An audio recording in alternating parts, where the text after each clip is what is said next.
Бастаймыз ба? 82 мұғалім қатысып отыр екен. Саламатсыздар ма, құрметті Ақтөбе облысының қазақ тілі мен әдебиет пәні мұғалімдері. Бүгін біз Ақтөбе қаласындағы номер 65 орта мектебінің қазақ тілі сабағында критериалды бағалау жүйесін тиімді қолдану жолдары атты семинарды Zoom платформасында өткізгелі отырмыз. Бүгін сіздер осы 65-ші аталған мектептің мұғалімдерінің қазақ тілінен және әдебиетінен бір сабағының фрагменттерін тамашалайсыздар. Және де оқу мен оқытуда критериалды бағалау жүйесін тиімді қолдану коучингпен жұмыс жасаймыз. 65-ші орта мектебінің мұғалімдеріне сәттілік тілеймін. Және де құрметті ұстаздар, осы семинар аяқталғаннан кейін өздеріңіздің пікірлеріңізді, сұрақтарыңызды семинар барысында чатқа қойып отыруларыңызға болады. Барынша жауап беруге тырысамыз. Және де семинардан кейін бір кішкене ғана уақытта семинарға өзіміздің пікірлерімізді белсенді түрде қатысып, сұрақ қойып пікірлерімізді білдіріп отырайық. Мына біздің бүгінгі болғалы жатырған семинарымыз осы ғылыми тәжірибелік орталығының YouTube арнасы бар, сонда да сақталынады. Содан да артынан қарауларыңызға болады. Қазір бізде Марфуға Самирина сөз сізге берейін. Мектеп директоры, 65-ші орта мектептің директоры Жантурина Марфуға Самиринаға сөз берейік.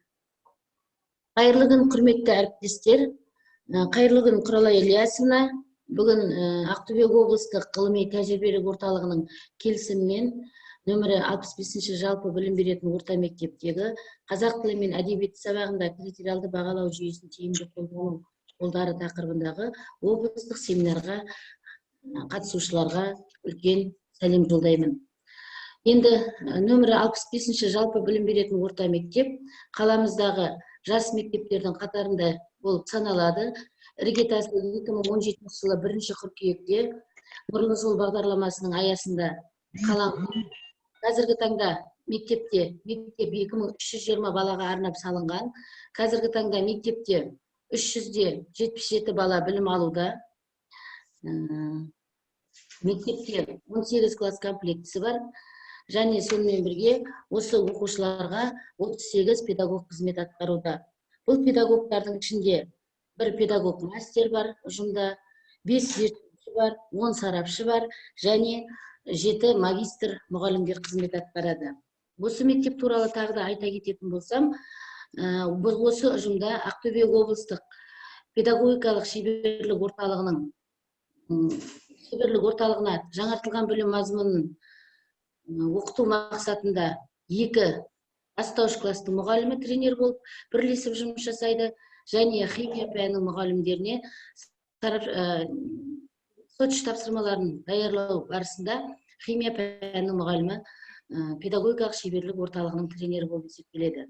Биылғы оқу жылынан бастап, 2021 жылдың қаңтар айынан бастап, Ақтөбе облыстық Назарбаев зияткерлік мектептер дербес білім беру ұйымы мен педагогикалық шеберлік орталығының және Ақтөбе облыстық ғылыми тәжірибелік орталығының Ақтөбе қаласы білім бөлімінің келісімімен нөмірі 65-ші мектеп қаламыздағы жетекші мектептердің қатарына енді деп айтқым келеді.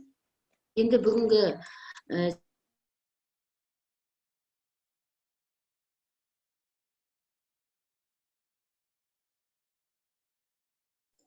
Марфуға Самирина, дауысыңыз кетіп қалды.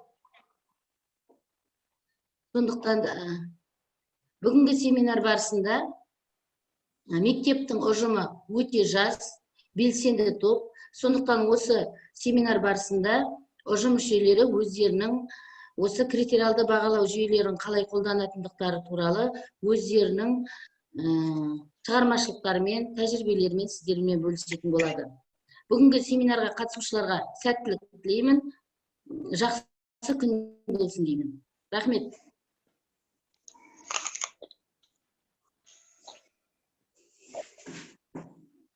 Құралай Ілиясовна. Жақсы, рахмет, Марфуға Сәменовна. Ары қарай өздеріңіз жүргізе бересіздер ма бағдарлама бойынша? Иә. Назгүл.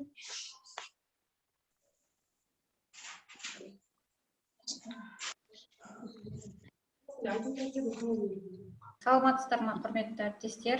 Бүгін күндеріңізге сәттілік тілеймін.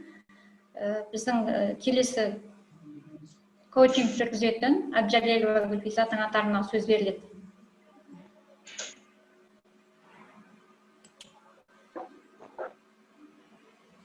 Сәлеметсіздер ме, құрметті әріптестер. Мен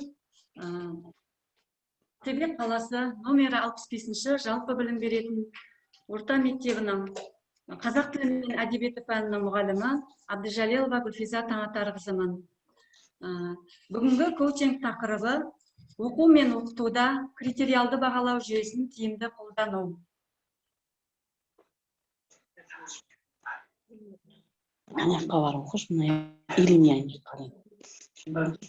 Демонстрациям көрініп тұр ма, әріптестер?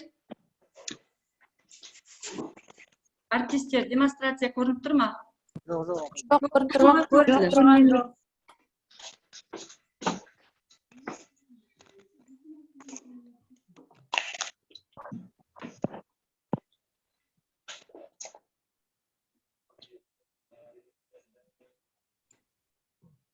Көрінді.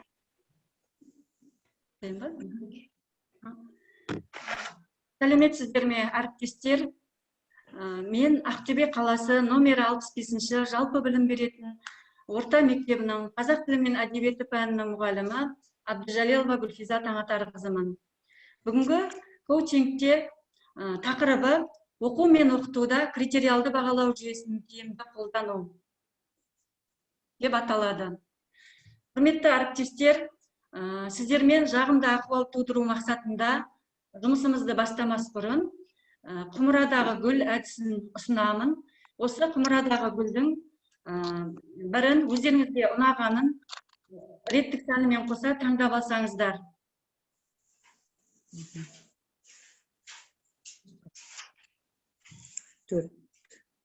Үшінші. Таңдап алсаңыздар. Төртінші. Енді осы құмырадағы гүл әдісінің жауабын қарап көрейін. Бірінші, көк ыдыстағы қызыл гүл, сіз қарама-қайшылыққа толы жеке тұлғасыз, үнемі жеңіске ұмтыласыз. Екінші, ақ ыдыстағы сары қарым-қатынасқа тез түсетін көңілді адамсыз. Көп идеяларды айта аласыз. Үшінші, ақшыл көк ыдыстағы ал қызыл гүл, сіз жан-жағыңызға сеніммен қарайсыз. Өз идеяларыңызды жүзеге асыруда тауды қопаруға дайынсыз. Төртінші, көкшіл ыдыстағы күлгін гүл, сіз тыныштықта кітаппен уақыт өткізгенді ұнатасыз. Құрметті әріптестер, осы құмырадағы гүл әдісі қаншалықты сіздерге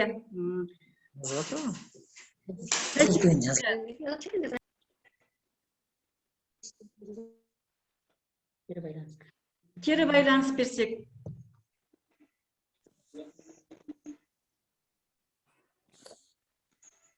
Сәйкес келеді. Менікі де өзіме сәйкес келеді. Өте жақсы, рахмет. Олай болса, коучингімізді бастайық. Критериалды бағалау оқушының оқу нәтижелерін білім беру мақсаттары мен мазмұнына сәйкес келетін білім үдерісіне қатысушылардың барлығына таныс, нақты анықталған өлшемдер арқылы оқушының оқу жетістіктерін салыстыруға негізделген үдеріс. Бағалау тек техникалық тәсіл емес, мұғалімдер жазбаша немесе ауызша түрде баға қою жолымен бағалайды. Олар қолданатын кез келген нысанның артында объективті немесе жеткілікті дәрежеде, объективті емес, нормалар мен стандарттарға ғана емес, сондай-ақ баланың дамуы, оқуы және ынтасы туралы түсінік, сонымен қатар өзін-өзі бағалау, қабілеттілік және күш-жігер сияқты ұғымдарға қатысты құндылықтар жатады. Бағалау термині жақын отыру латын тіліндегі мағынада бағалаудың негізгі сипаты бір адам басқа адамның не айтып, не істегенін немесе өзін-өзі бақылау жағдайында өзінің дербес ойлауын, түсінігін немесе тәртібін мұқият бақылауы. Критериалды бағалау жүйесінде қолданылатын жалпы ұғымдар қалыптастырушы және жиынтық бағалау болып екіге бөлінеді. Критериалды бағалау, яғни қалыптастырушы бағалау, оқушы мен мұғалім арасындағы өзара байланысты қамтамасыз артық дұрыстарын барлығын өшірейік. Және кедергі жасап жатсыздар. дер кезінде түзетуге мүмкіндік беретін бағалаудың түрі болып табылады. Ал жиынтық бағалау бұл белгілі бір оқу кезеңін сондай-ақ оқу бағдарламасындағы бөлімдер, ортақ тақырыптарды аяқтаған кезде балл және баға қою арқылы жүргізілетін бағалау түрі. Енді қалыптастырушы бағалаудағы мұғалімнің қызметіне тоқталсақ, оқу мақсатына сәйкес бағалау критерийлерін анық жазады. Бағалау критерийлеріне сәйкес тапсырмаларды құрастырады. Тапсырмаға дескриптор құрастырады. Оқушыларға тиімді кері байланыс береді. Оқыту мен бағалау үдерісіне түзету енгізеді. Ал оқушының қызметі бұл оқу үдерісіне белсене қатысады. Бағалау критерийлері мен дескрипторларды түсінеді, өзін-өзі бағалайды және бірін-бірі бағалайды. Өткізу формасы жеке, жұппен, топпен, ауысатын топтар құрамында болады. Біз неліктен бағалауды пайдаланамыз деген сұраққа жауап беретін болсақ, ілгерілеуді өлшеу үшін, оқушыларды ынталандыру үшін, оқу мақсаттарын бағалау үшін, тиімді кері байланыс беру үшін, мұғалімдердің қажеттілігін анықтау үшін, өзара бағалау және өзін-өзі бағалау болып табылады. Құрметті әріптестер, енді біздер осы уақытқа дейін критериалды бағалаудың мұғалім үшін және оқушылар үшін қандай тиімді жақтары бар екенін қарастырып кеттік. Енді сіздермен ой бөліскім келеді. Мынандай тапсырма беріледі қазір. Критериалды бағалаудың ата-ана үшін қандай тиімді жақтары бар? Осы сұраққа жазбаша чатта немесе ауызша да жауап берулеріңізге болады. 1-2 минут уақыт берейік.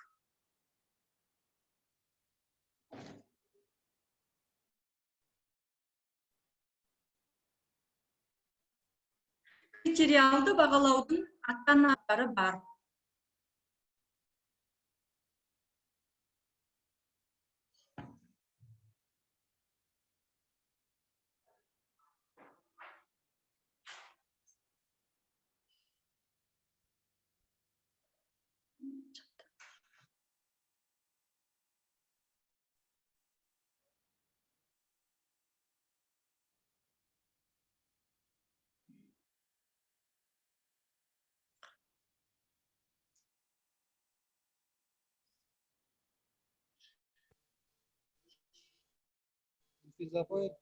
Ау. Назгүл әріптесіміз ата-ана өзі бақылап отырады.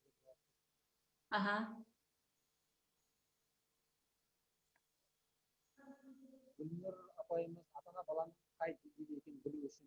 Жақсы.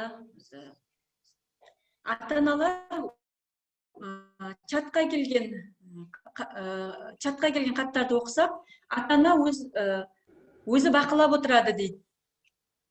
Ата-ана баланың қай деңгейде екенін білу үшін қажет.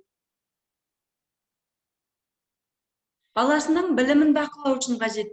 Жақсы, жарайсыздар әріптестер, тағы да белсендірек жауап берсек.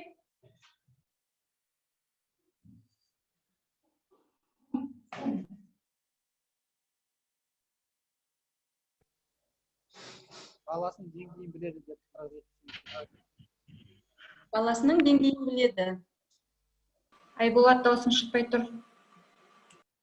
Баланың деңгейін күнделікті бақылай алады.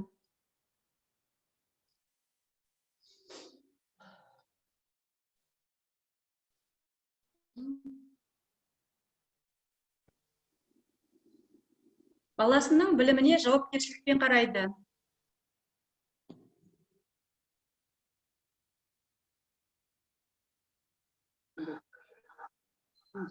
Ата-ана мен мектептің байланыс үшінде бір критериалды бағалауды ата-ананың білгені дұрыс. Сол арқылы сынып жетекшісі мен пән мұғалімдерімен тікелей байланыс жасай алады ата-ана. Дұрыс айтасыз, өте орынды.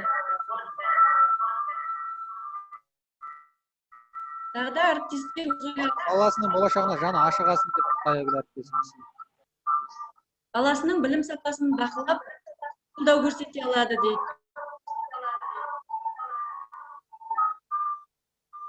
Баласын көбірек таниды деп. Нені білу керектігіне назар аударады. Баласын көбірек таниды. Қолдау көрсету деп Динара апай. Жақсы, жарайсыздар.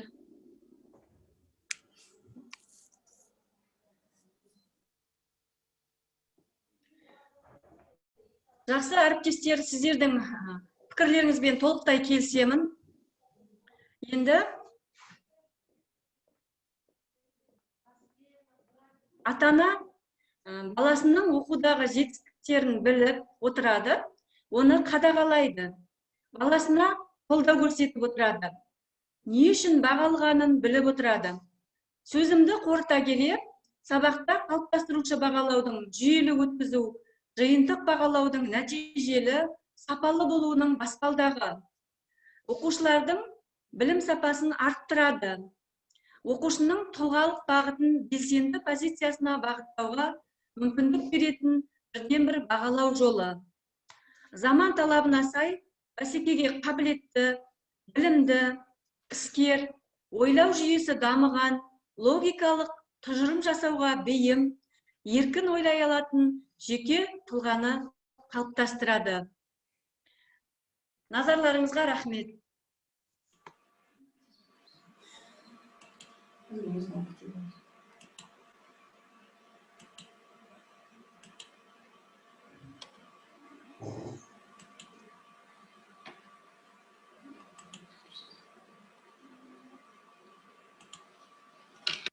Назгүл. Сәлеметсіздер ме әріптестер? Қазақ тіл пәнінің мұғалімі Ершекенова Назгүл Бектуғанқызы. Бізде бүгінгі тақырыбымыз оқу мен оқытудағы кері байланыс деп аталады. Осы тақырып бойынша жұмыс жасайтын боламыз. Әріптестер, негізі кері байланыс деген не деген сұраққа жауап беріп кетсек, кері байланыс деген сөзді естіген кезде қандай ой келеді?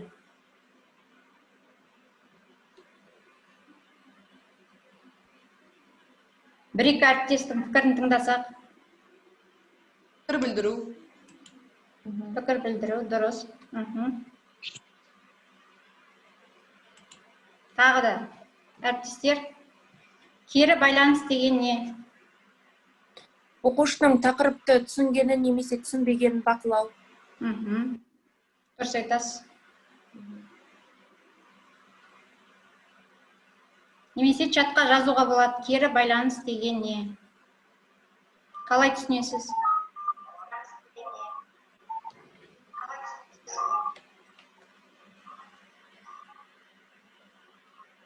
Динара әріптесіміз алған ақпарат бойынша өз ойын білдіру деп жауап берді. Дұрыс. Өте жақсы. Тағы бар ма екен әріптестер? Пікір білдіру деді жаңылсын. пікір білдіру.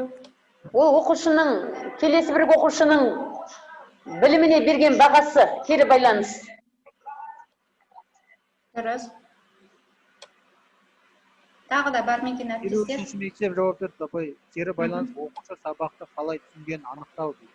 Мұғалім кері Дұрыс. байланыс арқылы өз сабағының сапасын бақылайды дейді. Сапасын бақылай алады ол мұғалім. Оқушы білімін бағалау депті Айнұр апайымыз. Венера апайымыз оқушы қаншалықты сабақты түсінгені депті.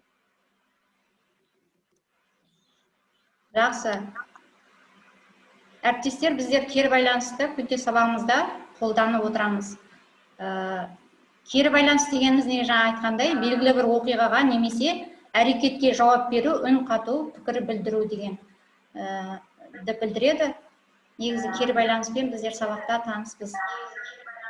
Біз өзіміз туралы өзгелердің пікірін естігіміз келіп тұрады. Сондықтан да кез келген әрекеттен кейін басқалардан қалай болды, мен сырт көзге қалай көріндім, қалай сөйледім деп өзіміз туралы пікір сұрай бастаймыз.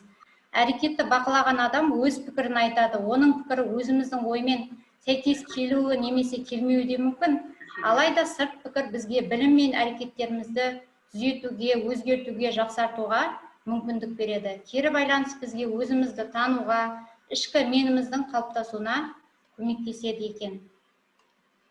Енді кері байланысты кімдер ұсынады?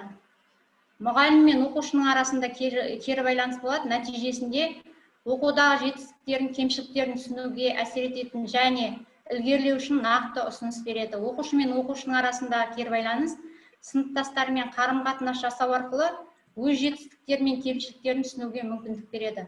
Оқушы мен мұғалім арасындағы кері байланыс оқушының білім алуда кемшіліктері мен қажеттіліктерін уақытылы анықтауға және мұғалімнің іс-әрекетіне өзгерістер енгізуге мүмкіндік береді. Ал мұғалім мен мұғалім арасында кері байланыс мұғалімнің кәсіби дағдысын жетілдіруге және оқытуды түзеуге мүмкіндік береді. Кері байланыстың негізгі идеясы жасалған істі бағалау емес, керісінше не жасалу керектігін көрсету. Кері байланыс оқу мен оқытудың, үйрену мен үйретудің қалай жүріп жатқандығын, оның сапасын анықтау мүмкіндігін береді екен. Кері байланысты ұсыну ережелері. Біздер қалай ұсынамыз кері байланысты? Ең бірінші позитивті болу, екінші бағалаушы болмау, кеңес бермеу, үйретпеу, тек қана ұсыныс жасау керек.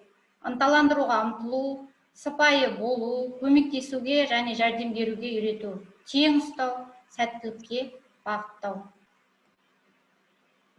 Мына жерде енді кері байланыс беру түрлері болады. Біздер сабағымызда көбінесе графикалық смайликтер арқылы, көптеген суреттер арқылы графикалық кері байланыс бере аламыз. Сонымен қатар ауызша жарайсың, тапсырманы өте жақсы орындағансың деп ауызша оқушыға кері байланыс бере аламыз. Сонымен қатар жазбаша түрде, мысалы мына жерде оқушының жұмысына кері байланыс берілген, сауатты жазғансың, ережені дұрыс құрастырғансың, алайда сөйлемдегі сөздерді дұрыс байланыстырып жазуға жаттығу керек деп кері байланыс берілген. Сонымен қатар кері байланысты сабақтың тақырыбына байланысты, сонымен қатар оқу мақсатына байланысты беруге болады. Әртүрлі кері байланыс беру болады. Мұғалім кері байланыстың тиімділігін сұрақ қою арқылы тексереді. Білім алушы оқытудың қай сатысында, олар білім алуда неге талпынады, бұған жету үшін не істеу керек деген сұраққа мұғалімдер біздер жауап іздеуіміз керек. Назгүл апай, слайдыңыз көрінбей тұр сіздің. Чатқа да жазып отыр, әріптестер, слайд көрінбей тұр.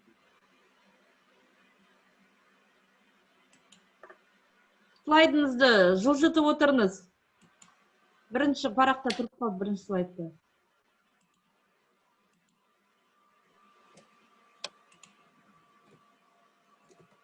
Көрінді ма? Беттерін ауыстырыңыз, апай, беттерін.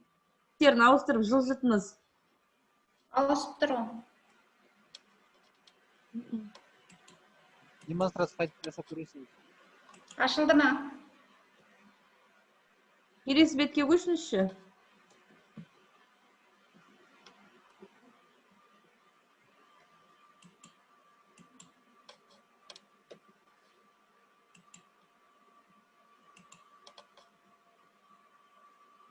5-ші слайдқа барыңыз. Жылжып жатыр ма? Жоқ.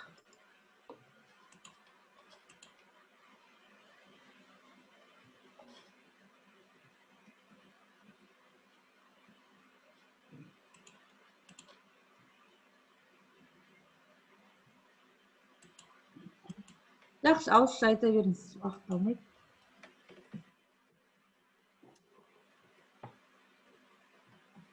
Тиімді кері байланыс оқушының 3 сұрағына жауап береді. Менің оқуым қандай сатыда, мен жоғары нәтижеге қалай қол жеткіземін, білімімді толықтыру үшін не істеу керек деген сұрақтарға жауап береді екен.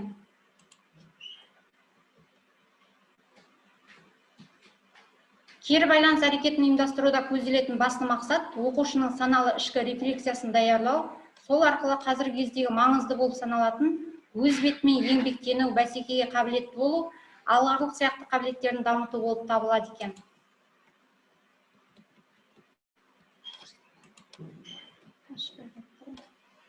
Жүріп жатыр апай, ең жүріп жатыр. Жүріп тұр ма? Аха. Ең жүріп. Енді осы кері байланыс туралы айтып өткендей, біздер оқушы мен оқушылардың арасында, сонымен қатар мұғалімдердің арасында бір-бірімізбен кері байланыс үнемі болып тұру керек екен. Сөзімді аяқтай келе, үнемі кері байланыста болайық деп сөзімді қорытындылаймын. Келесі сөз кезегін әріптесім Айманға беріледі. Естіліп тұр ма?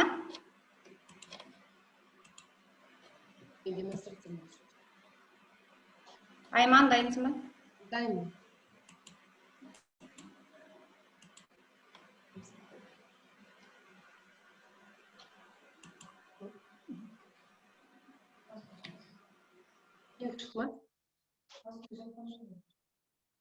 Назгүл, демонстрацияңызды жауып жіберіңіз. Шықма менікі. Кеш на кім қарап жүрші. Давай, съемный читтер, что ли?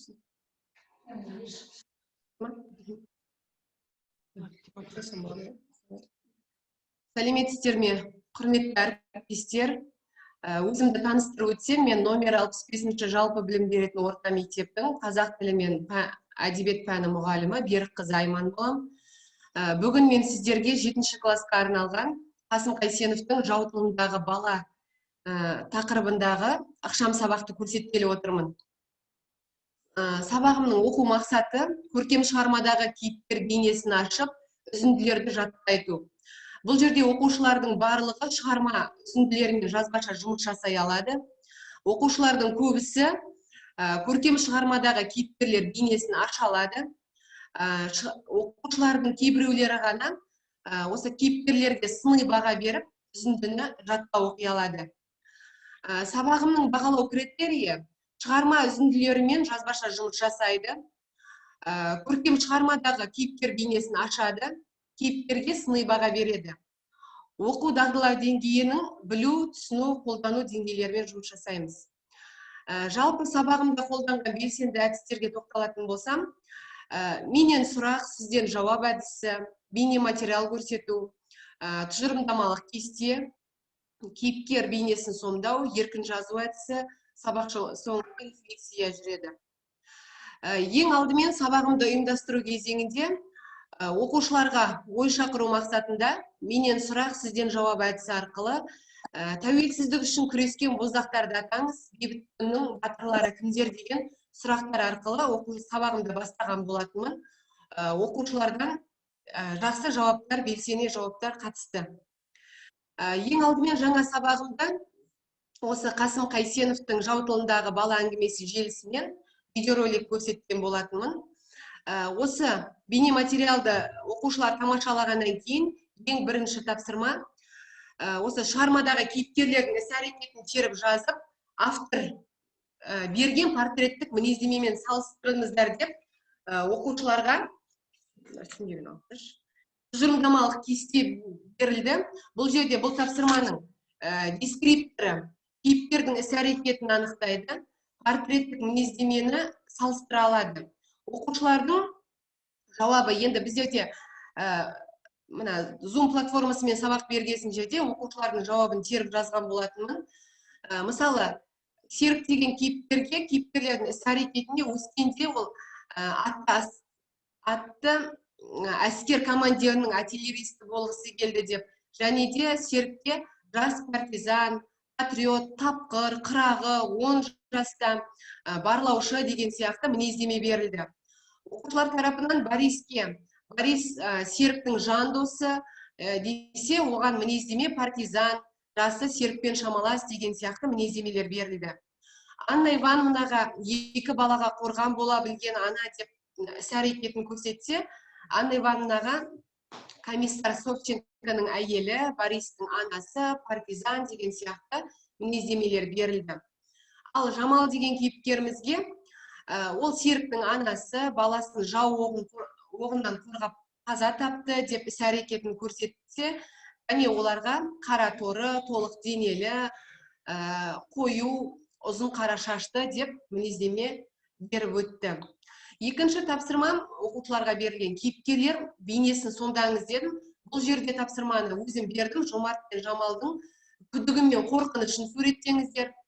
Серіктің тапқырлығы мен қырағырлығын автор қалай көрсетті? Шығармада Анна Ивановнаның аналық қамқорлығы қалай көрінеді? Шығармадағы ана бейнесін сомдаңыздар деп. Бұл жердегі тапсырманың дескрипторы кейіпкерлер бейнесін сомдайды. Оқушылар бұл тапсырмаға белсене атсалысты. Кей оқушылар үзіндіден кітаптан оқып берсе, кей оқушылар кітапта берілген үзінділерді жатқа айтты. Енді сабағымды бекіткенде еркін жазу әдісі арқылы сабағымды бекіткен болатынмын. Бұл жерде автор берген кейіпкер бейнесіне тоқталып, шығарманың тарихи және көркемдік құндылығына баға беріңіздер деп тапсырма берілген болатын. Тапсырманың дескрипторы автор берілген кейіпкер бейнесіне тоқталады, шығарманың тарихи және көркемдік құндылығына баға береді. Бұл жерде еркін жазу әдісі болғасын жерде мен өзім болжам жауап шығарып оқушыларға берген болатынмын. Оқушылар маған WhatsApp желісімен жауаптарын жіберген болатын. Енді біздерде мен сіздерге 20 минуттық сабағымды көрсетіп отырмын. Қазір қашықтықтан білім алып отырғасын жерде 7-ші сынып оқушыларын әрі қарай онлайн мектепке кіруін ұсындым. Оқушылардың сабақ соңында нәтижелерін қарадым. Көптеген оқушыларымыз 89-100% алып тұр. Жалпы оқушылардың нәтижелері жаман емес. Енді менің сабағым жөнінде маған қоятын сұрақтарыңыз болса. Не басты мына сұрау? Не басты? Сабақ жөнінде сұрақтарыңыз бар ма қоятын?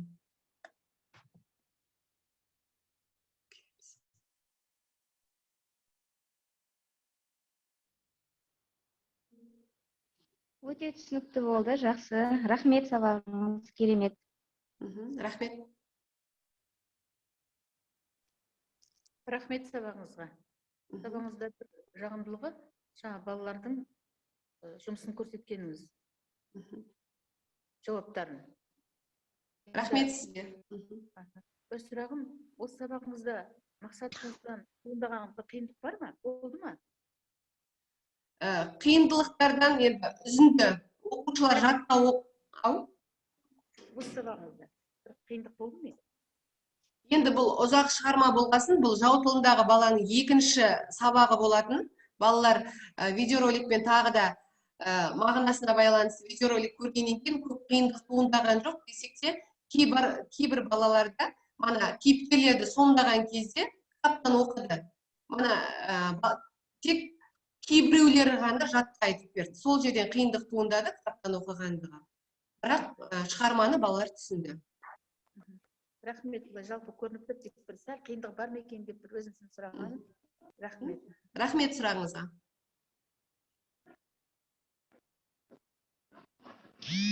Рахмет, бала түсінікті болды. Апай чатта жазып отыр. 47-ші мектеп оқушының жұмысын көрсету жағы тиімді болды. Рахмет. Тақырып пен мақсаттарын қайта көрсетіп жіберіңізші дейді арада. Тақырыбын бірінші бетіне алып берші. Тақырып пен мақсаттарын. Жақсы.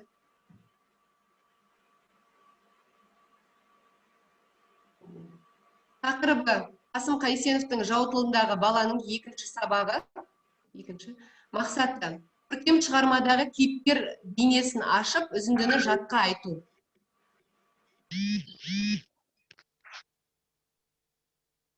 Тапсырмаларыңыз мақсатқа сай алынған дейді Майра әріптесім. Рахмет.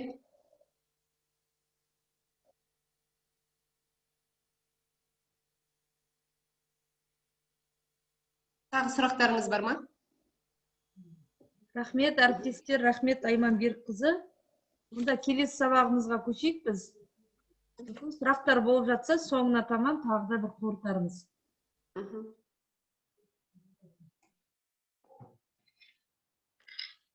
Өзгіл айтам екен, өзім айта келейін. Жоқ, қойма. Бірінші бетіне аз. Бірінші бетіне шау.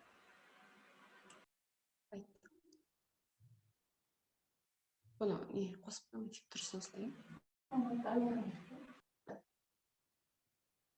Назгүл таныстырылым жасамаса, оны өзім айта берейін. Жақсы, келесі біздерде қазақ тілі сабағындағы тиімді әдіс тәсілдер тақырыбында тағы да мен коучинг жүргізетін боламын. Аты жөнім Берікқызы Айман. Ең алдымен сіздерді, мұғалімдер, сіздерге бір сабағымыздың алдында ұйымдастыру бөлімінде сіздерге айтқым келеді. Алдарыңызда тұрған кез келген бір затты алсаңыздар. Қолдарыңызға, көздеріңізге түскен, сөмкелеріңізде болмасын, кез келген бір затты алсаңыздар. Жақсы. Енді осы затымызды педагогика саласымен байланыстырып көрейікші. Мысалы, мен өзім бастап берейін. Мысалы, мен қарындаш алып отырмын, иә? Осы қарындашты оқушыға теңейтін болса, үнемі біздер ұштау арқылы, қырын шығару арқылы дамытуымыз керек. Қарындаштың ұшы сыныпталуы мүмкін, сол сияқты оқушының сабаққа деген қызығушылығы да басылып қалуы мүмкін. Сондықтан біз үнемі бұл қарындашта оқушыны болмасын, қызығушылығы басылып қалмасы үшін үнемі ұштап, жақсы қасиеттерін шығарып, әртүрлі әдістер арқылы жақсы қасиеттерін шығарып отырмаса, оны ашылмаған күйде қалып қоюы мүмкін. Сол сияқты сіздер қолдарыңызға ұстаған әр затты педагогиканың кез келген саласымен байланыстырып маған айтсаңыздар. Хатқа жазуларыңызға да болады. Болады ма, Айман? Болады. Мысалы, қаламды алдым мен.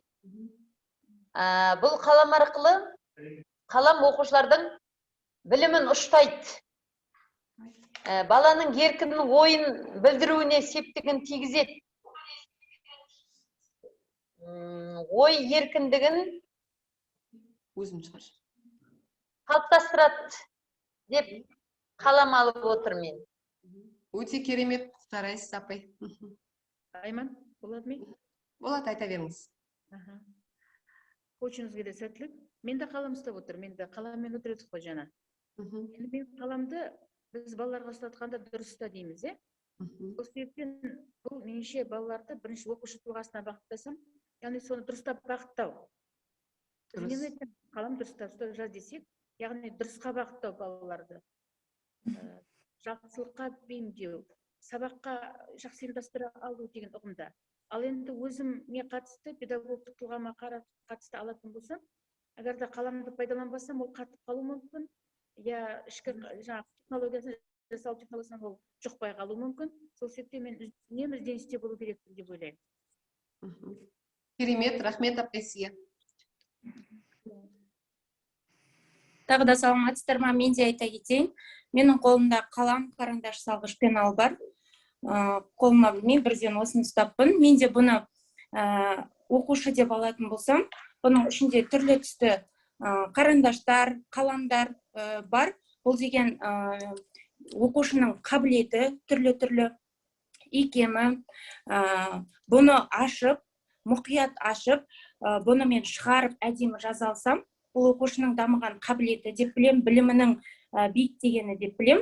Ал бұл мұғалім ретінде бұның сыртын таза ұстап, бұған мұқият қарап, бұны жаңағы ұқып тастайтын болсам, ол менің мұғалімдік қабілетім, яғни оқушыны жаңағы қабілетін шаң бастырмай, жарыққа шығару деп білем. Керемет, рахмет сізге.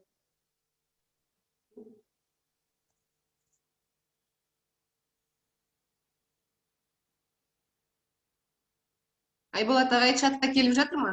Жоқ, апай, чатта жоқ. Жауап берген жоқпыз. Жақсы, 2-3 мұғалімді тыңдадық. Енді әрі қарай жалғастыра берсем. Менің қолымда қазір. Апай жауап беріп жатыр 47-ші мектеп. Жақсы.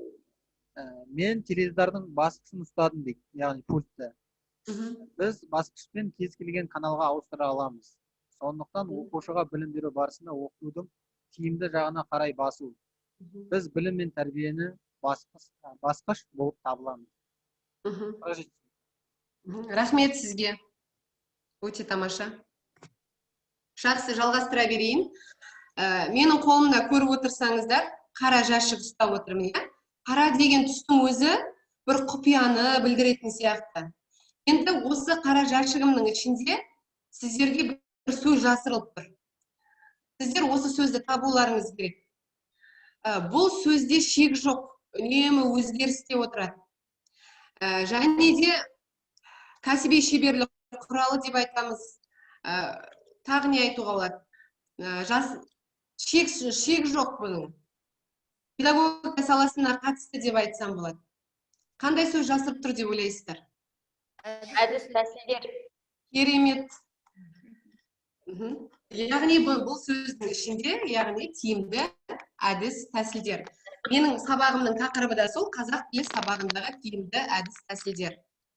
Ендеше мен сіздерге өзімнің қазақ тілі сабағында пайдаланып жүрген кейбір әдіс тәсілдермен бөліскім келіп отыр. Мүмкін сіздер де бұл әдіс тәсілдерді өз сабақтарыңызда қолданып жүрген боларсыздар. Мүмкін сіздер үшін жаңалық болар.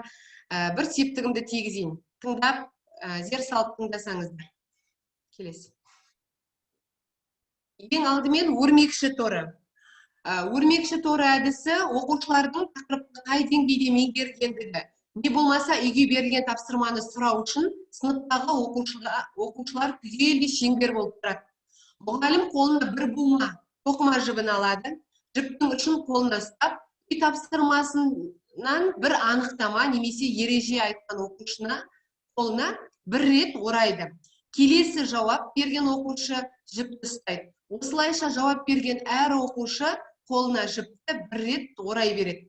Мұғалімнің қолындағы жіп азайған сайын, шеңбер болып тұрған оқушылардың қолындағы жіп те өрмекші торы секілді шиеленісе береді. Берілген мерзімнен кейін әр оқушының қолындағы жіп ораумен санау арқылы ол оқушының тақырыпты қаншалықты меңгергендігін білетін боламыз. Мен осы өрмекшінің торы әдісін көп жағдайда үй тапсырмасын сұраған кезде және де бөлім бойынша қайталаған кезде пайдаланамын. Келесі құрылысшы ойын әдісі. Құрылысшы ойыны бұл мәтін бөліктерін тез жинау. Бұл оқушылардың оқу шапшаңдығы мен өз ойын еркін жеткізуге арналған тәсіл десем болады. Бұл жерде кей кезде ережелерді сұрағанда болмаса, бір мәтінді құрастырғанда оқушылардың қиындыларды оқушыларға беремін. Олар белгілі бір минут ішінде тездетіп сол мәтінді құрастыруы керек. Оқу шапшаңдығына және тез оқушылардың жылдамдығына көп әсерін тигізеді. Келесі әдіс тәсілім алфавит тізбегі. Алфавит тізбегі оқушылардың өткен тақырып бойынша алған білімдерін алфавиттік әріптерден басталатын сөздерден кезекпен атап шығу керек. Мысалы, мен тақтаға алфавит тізбегін ілемін. Содан кейін Қазақстан деген тақырыпты өткен болса, осы алфавит тізбегі арқылы оқушылар сол Қазақстанға байланысты сөздерді айтады. Мысалы, Астана, әскер, Б бидай, В валюта, Г газ, Г ғимарат деген сияқты бұл әдіс тәсіл арқылы оқушылардың ойлау қабілеті артады. Келесі, ысқыру диктанты. Бұл ысқыру диктантын әсіресе сөз табын өткен кезде өте пайдалы. Ең алдымен диктантты мұғалім оқиды. Диктант белгілі бір сөз табын табу мақсатында орындалады. Мұғалім диктантты оқымас бұрын алдын ала ысқырықты дайындап алады. Дайындалған мәтіннің ішінен тастап кетуге тиісті сөздердің астын алдын ала сызып қоямын. Содан кейін оқып келе жатып сол тұсқа келгенде ысқырады. Олар болжаммен сол кезде қажетті сөзді өздері дәптерлеріне жазады. Жасырылған сөздер бірыңғай бір сөз табынан болуы керек. келесі әдісіміз ол сөзілмек ойыны. Сөзілмек ойынын бұл әр пәнге лайықтап алуға болады. Мысалы, сабақ қорытындылаған кезде өте керек тәсіл деп ойлаймын. Себебі бүгін сабақта не өтті, есінде сақтау. Балдардың бұл жерде есте сақтау қабілетінің арттыруына өте ықпал ете аламыз. Сонымен қатар бұны орыс тілі, ағылшын сабақтарында да қолдануға, жаңа сөздерді жаттаған кезде қолдануға өте тиімді тәсіл деп ойлаймын. Енді осы сөзілмек ойынын сіздермен ойнағым келіп отыр. Мен сіздерге өзімнің жаңа айтып өткен сабағымда қолданатын 4-5 әдіс тәсілімді айттым. Мүмкін сіздер сабақта қолданып жүрген боларсыздар, мүмкін жаңа естіп отырған боларсыздар. Қай әдіс тәсіл сіздердің естеріңізде қалды? Айтуларыңызға болады, болмаса чатқа жазуларыңызға болады.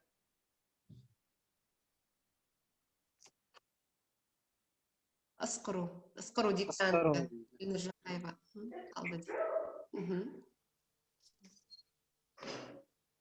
Меніңше, Айман, мен ойлаймын, алфавит әдісі ұнады маған. Сосын мен ойлап отырмын жаңа өзім дейді. Сабақты қорытуда да пайдалана аламын. Мысалға, бүгінгі жаңағы мәтін бойынша тірек сөздерді алфавит бойынша жазып шықсаңыздар деген сықылды ой туындап отыр. Аха, өте керемет. Рахмет сізге, мен білмеген екенмін. Рахмет сізге де. Рахмет, жақсы.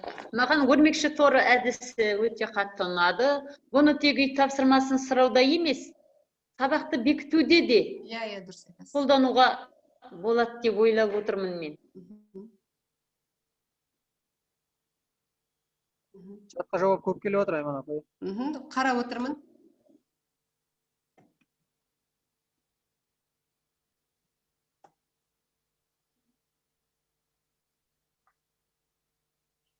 Өрмекші торы жақсы әдіс дейді. Оны жиі қолданамын дейді Ақтоты апайымыз. Рахмет.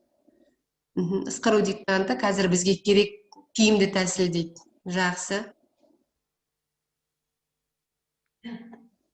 Жақсы, рахмет.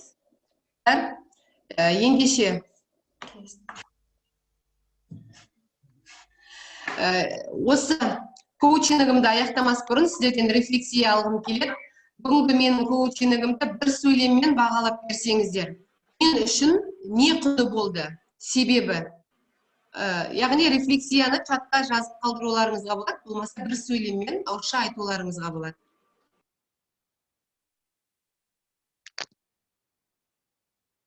Керемет әдістер. Мен үшін сіздің коучингіңіз маған жаңа әдіс тәсілдерді таныстыруымен құнды болды. Және оны сабақтың қай кезеңдерінде қолдану, оқушыға тиімділігі қандай деген нәрселерді мен бүгін алдым. Сол себепті сіздің бүгінгі бізге көрсеткен коучингіңізге көптен көп рахметімді айтамын. Мен алда өзім түртіп алып отырмын, сол сабақтарыма пайдаланамын. Рахмет сізге.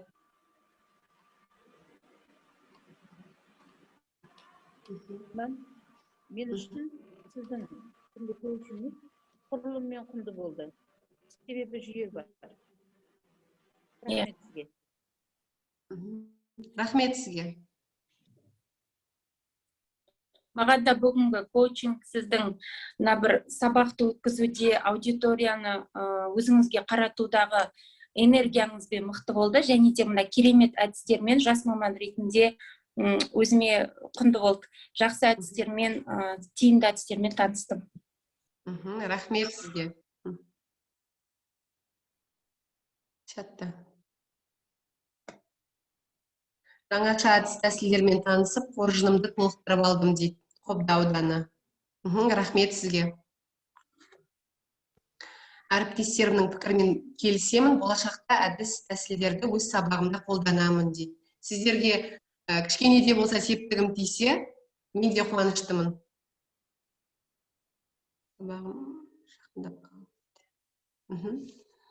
Шығармашылық табыс тілеймін дейді. Рахмет сіздерге. Барысында қолданамын деп ойлаймын. Рахмет дейді.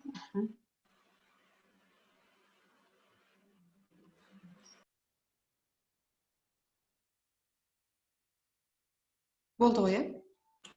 Жақсы. Әріптестер, көңіл бөліп тыңдағандарыңызға рахметімді білдіремін. Алғысым шексіз. Тағы сұрақтарыңыз болса, чатқа жазуларыңызға болады. Семинар соңында жауап беріледі.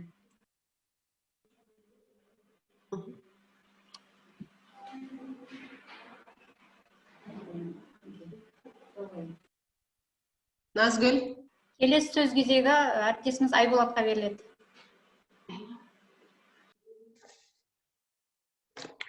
Айболат, дайынсың ба? Қазір бір минут апайым.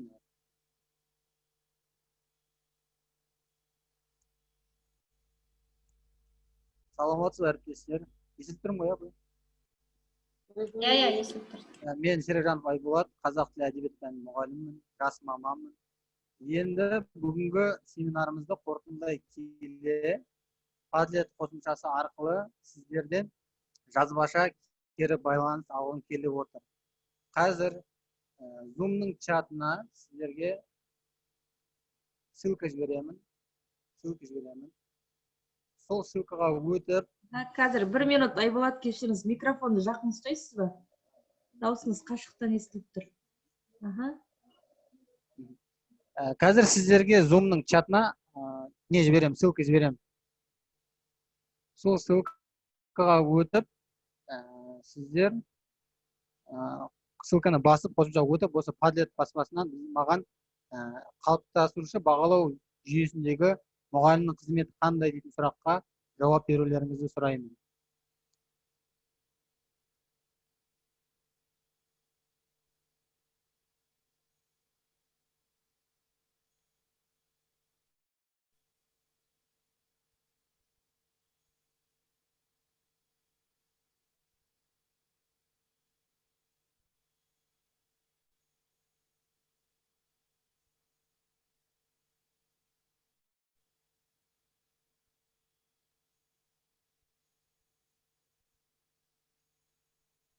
Бардым, апай?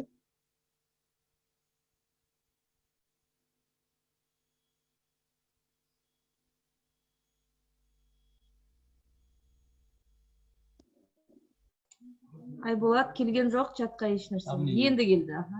Енді келді.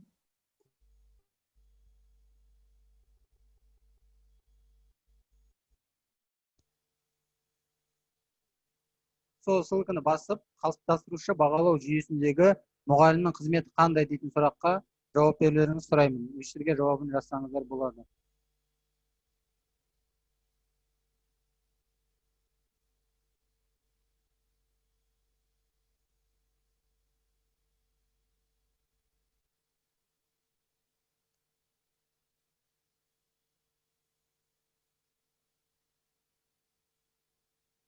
Ашылып жатыр ма, апайлар?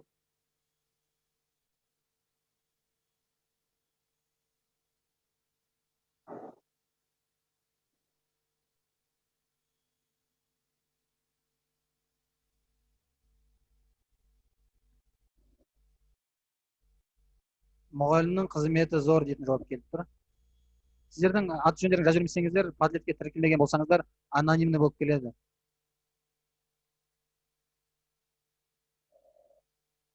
Сілтеме көрінбей тұр. Чатта.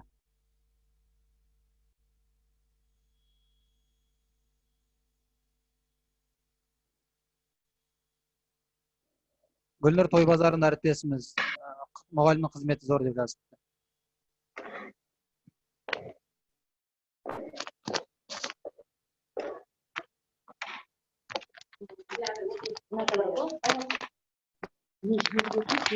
Көремей отырмыз.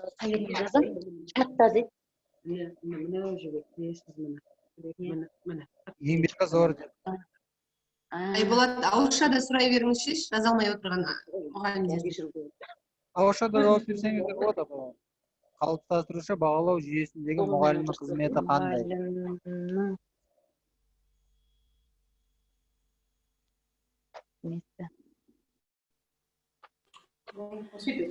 Әріптестер, чаттың өзіне де жазуға болады. Оқушының қызығушылығын арттырады дейді.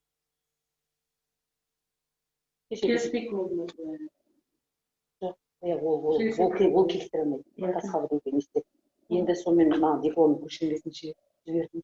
Енді соны хабар күтіп отырмын, білмеймін қалай істейтінін. Болмаса мен ағама бекер баяғыдан бері айтып жүрген жоқпын, зауытта жасайтын ағам бар еді ғой. Әріптестер, микрофон өшірсеңіздер. Тағы біреу жауап берді. Қалыптастырушы бағалауда мұғалімнің қызметі өте зор. Себебі оқушының орындаған жұмысын критерий сәйкестендіре отырып бағаласа, оқушының сабаққа деген ынтасын арттыруға септігін тигізеді депті. 47-ші мектеп қалыптастырушы бағалау мұғалімнің кері байланыс алуына үлкен мүмкіндік депті.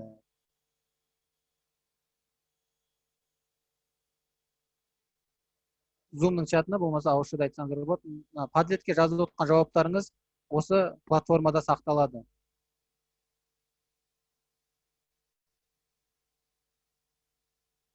Экранды бүлдірмейміз, әріптестер.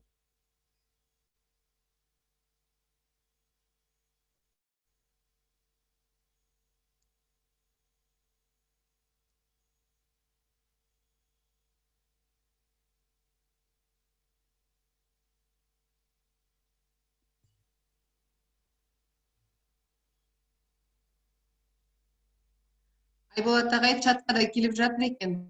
Мұғалімнің қызметі үлкен, жауапкершілік жүктейді. Оқушы мен мұғалім арасында тығыз байланыс орнайды, сенімділік пайда болады дейді. Рахмет.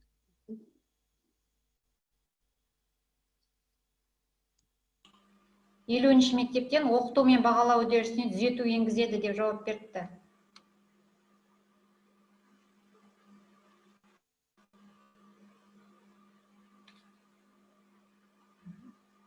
Гүлнұр Тойбазарын апайымыз оқушының қызығушылығын арттырады.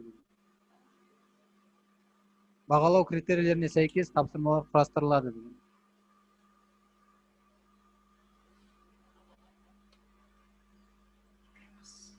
Тағы бір әріптесіміз, мұғалім оқушыға баға қоймайды. Әртүрлі белгілерді қолдана отырып, оқушының жауабы дұрыс не бұрыс орындалғанын көрсетеді деп жауап берді.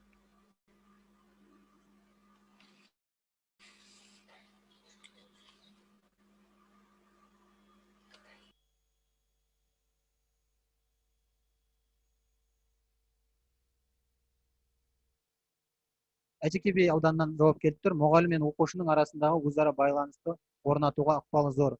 Себебі оқушының білім деңгейін арттырады. Ағжан Жұмабаев мектебінен. Назгүл апай, қорытындылайсыз ба?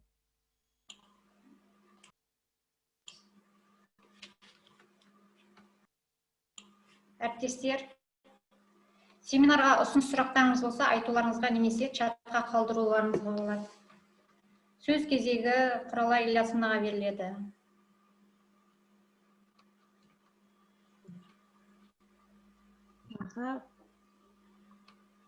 Айболат, осы өткізген паджет арқылы кері байланысында қорытындыламадың ба? Әлде тек кері байланыс үшін өткізіп тұрсың ба? Кері байланыс үшін апай. Түсінікті онда. Жақсы, онда мұғалімдердің жаңа чатқа жазуынан, қосымша паджет приложениесі арқылы жазған пікірлеріңізден көрдік. Мұғалімдер барынша белсенді қатысты. Соның ішінде жаңа байқап отырмын, 31-ші мектеп, 47-ші мектеп, әйтеке би ауданынан Мағжан Жұмабаев орта мектебі. Тағы да чатқа жазып жатқан мектептер бар. Көп рахмет сіздерге. Енді білесіздер, Zoom арқылы семинар өткізу оңай емес, өйткені біздің алдымызда бала жоқ. Тек біз қалай өткізгендігімізді сіздерге, әне мұғалімдер сіздерге сәл ғана бір жеткізуге тырысты. Техникалық ақаулар болып қалып жатыр арасында. Оның барлығын енді сіздер кешіріммен қарайды деп ойлаймын. Осы бірнеше күн бойы 65-ші орта мектебінің қазақ тілі мен әдебиет пәні мұғалімдері сіздерге өздерінің тәжірибесімен бөлісуге дайындалып, өздері мектептің атынан ұсыныс беріп, облыстық деңгейде біз тәжірибемізді көрсеткіміз келеді, семинар өткізгіміз келеді деген сұраныс берген болатын. Осы семинар енді өз мәресіне жетіп отыр. Біздер қайтадан чатқа жаздырып пікір алмаспай ақ қояйық. Бір-екі ауыз сөз, ауызша ғана сөйлейтін мұғалім болса, сөз берейік деп ойлаймын. Бізде әлі шамалы уақытымыз бар ғой? 5 минуттай уақытымыз бар екен. Сөйлейтін мұғалімдер бар ма екен?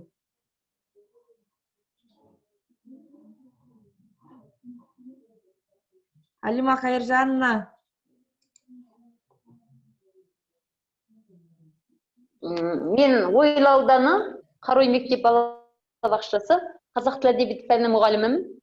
Мен бүгінгі осы семинарды ұйымдастырып отырған әріптестеріме көп рахметімді айтамын. Әдістемелік орталықтың әдіскерлеріне көп рахмет. Бұл қанша тәжірибең болса да, бұл жаңартылған білім берудің әлі қыр-сыры көп, қиындығы мол. Сондықтан да бүгінгі семинардың бізге берері көп болды. Өзім жақсы алатын нәрселерімді жақсы ала білдім. Маған әріптестерімнің мына керемет түсіндіруі, өздерінің ізденістері, өздерінің бар білгендерінің осы көпшілікке берсем деген талпыныстары маған өте ұнады. Рахмет. Әрқашан еңбектеріңізге шығармашылық табыс тілеймін. Аман болыңыздар. Сізге де көп рахмет. Тағы сөйлейтіндер бар ма екен? Бір-екі ауыз сөйлейін. Мен айтайын деп ем. Бола ма? Болады.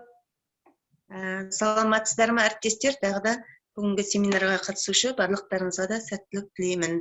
Бүгінгі семинарды ұйымдастырушыларға рахмет айтқым келіп отыр.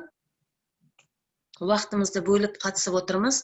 Нөмір 65-ші жалпы білім беретін орта мектебіне үлкен рахмет. Осыны ұйымдастырып отырған Құралай Ильясовна облыстық ғылыми тәжірибелік орталығына да рахмет айтамыз. Өйткені қазіргі кезде өзімізге қажетті көп мәлімет алдық. Соның ішінде мен жастардың бүгінгі сөз саптауларына, өздерін ұстауларына жақсы риза болып отырмын. Осындай жастардың өсіп келе жатқанына, тіл маманының жанашырларының көбейіп келе жатқанына өте ризамыз. Барлығы да керемет өтті. Әрине, біздерде көптеген жақсы нәрселерді алдық деп ойлаймыз. Қоржынымызды толтырдық.